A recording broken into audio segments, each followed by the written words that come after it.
Coucou tout le monde, aujourd'hui on se retrouve pour un haul de chez Temu. Si ça t'intéresse, reste avec moi.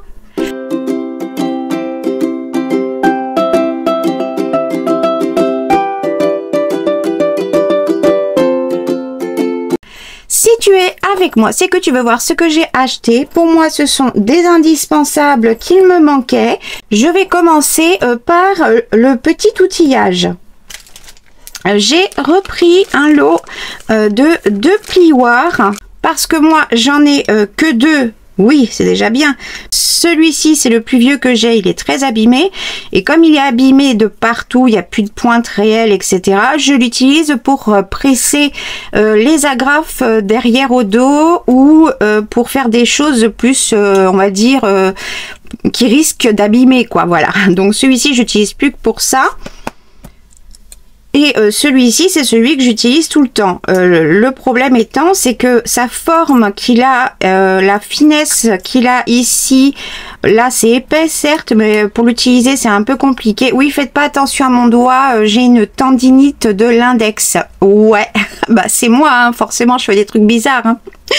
J'ai une tendinite de l'index parce que j'ai travaillé pendant 5 jours d'affilée pour vous faire une vidéo très spéciale qui est toujours en cours d'attente de validation. Vous comprendrez quand vous les aurez vus. Voilà. Et du coup, bah, j'ai eu une tendinite de l'index parce que je me suis trop servi pendant 5 jours d'affilée de mon index, tout simplement. Voilà. Et donc, je vous disais que celui-ci, voilà, la forme et tout ça, il est très bien pour plein de choses. Mais je voulais un grand plioir traditionnel avec une épaisseur qui est pratiquement tout le temps pareil, c'est-à-dire pas trop fine, comme celle-ci. Hein, vous voyez la différence entre les deux, voilà. Donc, j'en voulais un autre traditionnel et plus grand pour pouvoir l'utiliser dans toute sa longueur. Et dedans, il y avait celui-ci qui, ma foi, me servira aussi pour certaines choses. Mais c'était surtout pour celui-ci. Et pour le même prix, c'était un ou celui-ci avec les deux. Bah, pour le même prix, j'ai pris celui avec les deux. Logique. Ensuite, j'ai pris 3 lots de 4 pinceaux. Ce sont des pinceaux qui sont faits pour faire du pochoir pour des endroits minutieux. Je les avais vus en cours d'utilisation sur une des vidéos de Sasibo et j'ai trouvé que c'était vraiment pratique, surtout pour moi qui cherche toutes les possibilités et les moyens de faire les choses qui soient plus pratiques pour moi, pour ma façon d'attraper les choses, etc. Et je trouve que celui-ci c'est plus facile que les petits doigts mousse. Parce que justement le doigt mousse ça va être l'index que je vais utiliser et que je vais utiliser et bouger beaucoup, donc forcément c'est mieux pour moi d'utiliser ce genre de choses. Ça remplace pour moi les doigts mousse et c'est encore mieux parce que ce sont des poils. Donc voilà, j'en ai pris 3 x 4 donc 12 pour avoir une collection comme j'ai pour les autres applicateurs d'encre. Voilà, ils ont leur place, ce qui les attendait en fait.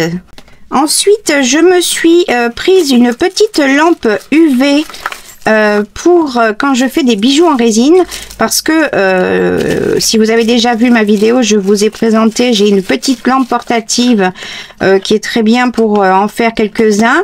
J'ai une grosse lampe spéciale pour les ongles, donc je peux en mettre beaucoup plus d'un coup, mais des fois j'ai juste envie d'en faire un seul et c'est très pratique.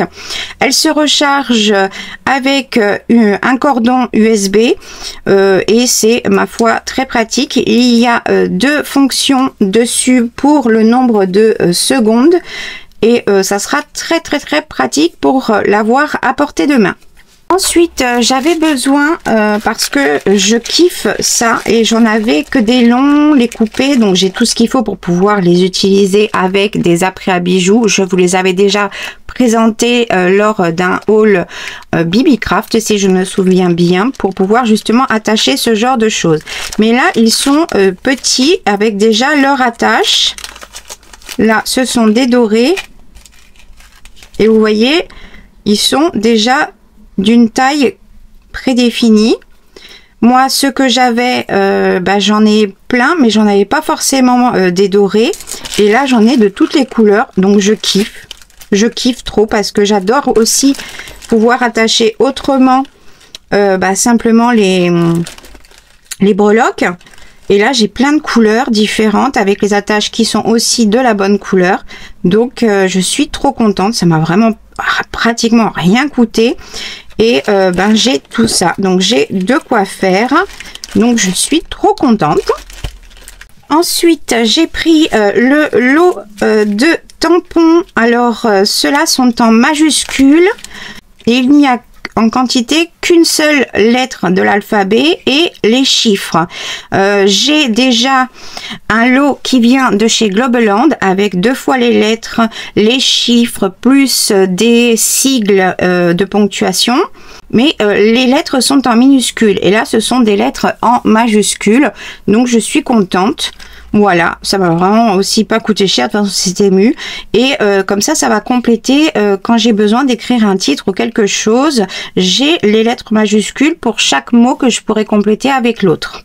Ensuite, j'ai repris un tampon. Ouais. Et honnêtement, je ne sais pas si je l'ai. J'ai même pas vérifié.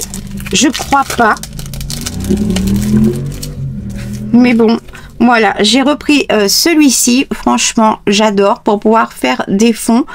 Je l'ai choisi parce qu'il y a pratiquement que des chiffres, un petit peu d'écriture par rapport à l'effet faux ticket. Et celui-ci, alors je sais que j'en ai mais des plus gros, comme ça. Donc voilà, je l'ai pris, ça a été genre le petit dernier article que j'ai coché et que j'ai pris et j'ai pas regardé dans ceux que j'avais avant. Si jamais je l'ai en double, je le mettrai dans un des lots qui sera destiné à vous. Donc celui-ci, je l'ai repris. Alors, chez Globeland, je l'avais pris en format A4, spécialement pour faire du plastique fou et avoir des embellissements. Parce que c'était écrit la même chose, mais en format A4, donc très très gros. Et pour le plastique fou qui réduit énormément, c'était important. Et là, je l'ai repris, mais en format A6, justement pour pouvoir l'utiliser en tampon, en fait. Parce que là, du coup, ils sont d'une taille qui est beaucoup plus facile à être utilisée, tout simplement. Je l'ai de ce format A6 et je l'ai aussi en format A4. Je l'ai pris parce que je le kiffe. J'adore tout ce qu'il y a dessus. C'est pour ça que je l'ai pris. Ensuite, j'ai pris celui-ci. Alors, je sais pas si ça sera... Ouais, peut-être, mais dans ce sens-là. Qui est en format A5 parce que j'avais pas autant de choix dans justement l'effet de vieille facture avec les traits à moitié visibles, à moitié abîmés, etc. Et pour faire plein d'éphéméras, ça va compléter ce que j'avais déjà en fait. Et donc du coup, quand je l'ai vu, je l'ai pris. Ensuite, pour compléter ma collection de tampons étiquettes, j'ai enfin réussi à le trouver parce qu'il était souvent en rupture de stock. Et là, j'ai réussi à le prendre. Donc, je suis trop contente parce que vraiment, celui-ci, c'est genre le format, vraiment le basique avec un énorme choix, facile à détourer parce que pour moi, c'est ce qui est aussi très important. Et qui permet de faire énormément d'étiquettes différentes, ne serait-ce que d'utiliser une couleur pour chaque tamponnage et de se faire des pages entières A4 que, par exemple, tamponner qu'avec du rouge, tamponner qu'avec du bleu, qu'avec du vert, qu'avec du noir, etc., etc. Déjà, ça vous fait des tonnes d'étiquettes. Et après, à l'intérieur, on fait ce que l'on veut, bien entendu. Mais rien que ce format-là, moi, je pense que c'est pour les débutants, si vous devez acheter des tampons étiquettes, c'est celui-ci et celui que je vais vous montrer après qui sont vraiment les plus importants à avoir en tout premier. Et celui-ci, pareil, que je n'arrivais pas à avoir, qui était souvent en rupture de stock. Et celui-ci, c'est un doublon, c'est-à-dire qu'il y a à la fois le tampon et les dies. Voilà, et celui-ci, c'est vraiment le couple parfait qui complète les tampons d'étiquette précédentes parce que celui-ci, les bords d'étiquette sont beaucoup plus fins, donc un peu moins voilà, visibles, on va dire, quand on les utilise, mais c'est de la même façon, on peut les utiliser avec tout un tas de couleurs différentes et à l'intérieur, on met ce qu'on veut. Mais en plus de ça, il y a tous les dies qui vont avec pour pouvoir les découper. Donc moi, perso, ça m'arrange parce que maintenant, je cherche de plus en plus la facilité pour m'aider à avancer plus vite dans mes projets. Donc honnêtement, ces deux lots-là, c'est vraiment à avoir pour des étiquettes, c'est genre la base.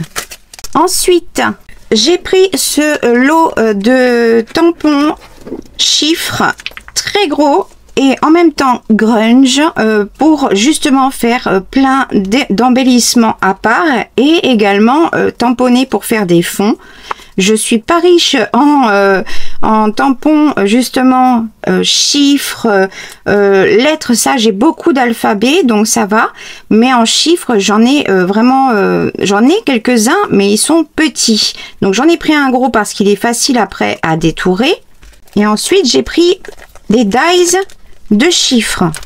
Celui-ci avec une écriture qui est très jolie, qui me fait penser à Times New Roman qu'on a dans les choix de police d'écriture et qui est vraiment très sympa avec voilà juste les chiffres simples avec une taille qui est presque similaire. Voilà, ils sont plus petits, vous voyez le 1, voilà. Donc ça, c'est aussi pour compléter ma collection parce que je n'en avais absolument pas. En fait, les chiffres et les lettres en dies, à part les quelques lots qu'on a pu avoir chez Action en tout petit, je n'en ai pas. Donc j'ai pris celui-ci. J'ai pris celui-ci donc qui est beaucoup plus petit mais qui a aussi une écriture qui est assez gracieuse, etc. Dans l'arrondi du 7, etc. Je trouve ça très joli et donc plus petit. Et pour finir, encore plus petit, qui sont quand même un peu plus gros que ceux de chez Action et avec toujours une écriture très arrondie, pas trop carrée, etc. Donc maintenant, je suis parée pour les chiffres. Je me suis pris également un lot d'alphabets, de grandes lettres majuscules pour compléter ma collection. En fait, je n'ai que ceux de chez Action, donc ils sont tout petits. Et là, j'en voulais des un peu plus gros pour certaines décos, etc.